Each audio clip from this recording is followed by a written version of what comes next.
Subscribe कीजिए प्रलय TV channel को और बेल आइकन दबाएं लेटेस्ट न्यूज अपडेट के लिए। नमस्कार दोस्तों, मैं समीक्षा कपूर और आप देख रहे हैं प्रलय टीवी। दोस्तों, प्रलय टीवी की इस भ्रष्टाचार सीरीज में आज हम बात कर रहे हैं नगर निगम इंदौर के जन्म मृत्यु विभाग में हो रहे भ्रष्टाचार की। दोस्तों, शमशान की दीवार पर एक बहुत ही अच्छा वाक्य लिखा हुआ था कि जन्म और मृत्यु के बीच बिताया गया समय ही जीवन है। कई धर्म शास्त्रों में तो वैसे भी लिखा है कि व्यक्ति के जीवन में जन्म और मृत्यु ये दो घटनाएं ही सत्य हैं, बाकी सब असत्य है। और आज हम जन्म और मृत्यु से संबंधित इन दोनों घटनाओं के बाद होने वाले नगर निगम की धांधली और इससे जुड़े भ्रष्ट अधिकारियों के बारे में एक कहानी के रूप में बताएंगे। किसी भी परिवार के में बच्चा पैदा होने पर खुशियों का माहौल होता है। घर में बच्चों की किलकारी की आवाज़ हर कोई सुनना चाहता है। बच्चे के पैदा होने हैं और घर वाले उसके भविष्य के बारे में सोचने लगते हैं।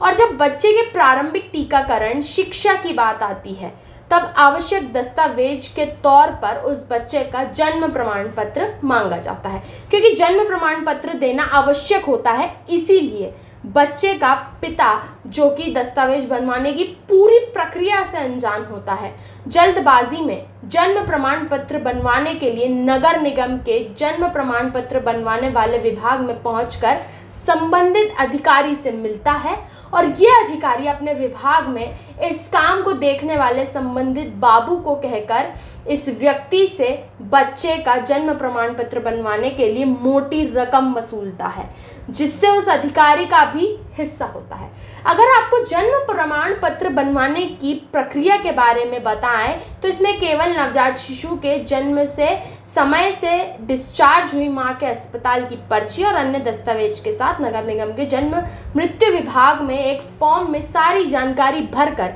साथ में जमा करनी होती है,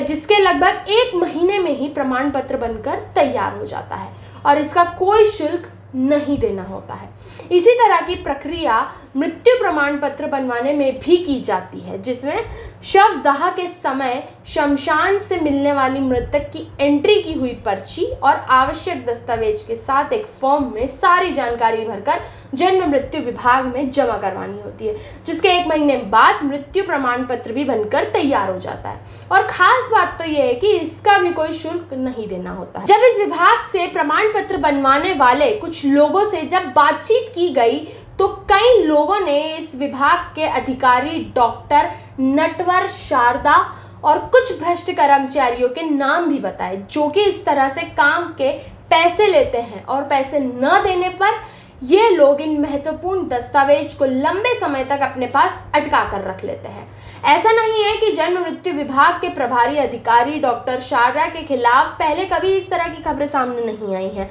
और इसके पहले भी कई लोगों ने डॉक्टर शारदा और इनके विभाग के कई भ्रष्ट बाबुओं के खिलाफ नगर निगम आयुक्त को शिकायत भी की है, लेकिन इन शिकायतों पर कमिश्नर प्रतिभा पाल के द्वारा कोई एक्शन नहीं लिया गया, जिससे कि ये साफ दिखाई देता है कि इस तरह के भ्रष्टाचार में निगम आयुक्त स्वयं कहीं ना कहीं लिप्त है। इन सारे भ्रष्ट अधिकारियों का कच्चा चिट्टा जब एक हद से ज़्यादा सामने आने लगता है, तब निगम आयुक्त के द्वारा ऐसी भ्रष्ट अधिकारियों का ट्रांसफर किसी दूसरे विभाग में कर दिया जाता है। ठीक ऐसा ही डॉक्टर शारदा के साथ भी हो चुका है, लेकिन ये सब केवल कागजी कार्रवाई की तरह होता है, क्योंकि जैसे ही एक समय के बाद जब लोग अधिकारी के द्वारा किए गए भ्रष्टाचार के मामलों को भूलने लगते हैं, तब दोबारा उसी भ्रष्ट अधिकारी को उसी विभाग का प्रभार दे दिया जाता है, जैसा ही डॉक्टर शारदा को दोबारा से दे दिया गया है, दोबारा भ्रष्टाचार करने के लिए। अधिकारियों से लेकर विभागों के बाबू और छोटे कर्मचारियों की काली करतूतें तो सामान्यतः लोगों के सामने आ जाती हैं और इस पर कार्रवाई भी की जाती है, लेकिन निगम आयुक्त जैसे बड़े अधिकारी जो ऐसे भ्रष्ट लोगों को शय दिए हुए हैं, जब भ्रष्टाचार की जड़ उन तक जाकर मिलती है तो उनके खिलाफ भी सरकार को सख्त से सख्त कदम उठाना चाहिए। दोस्तों, आज के वीडियो में फिलहाल इतना ही। आप देखते रहिए प्रलय टीवी।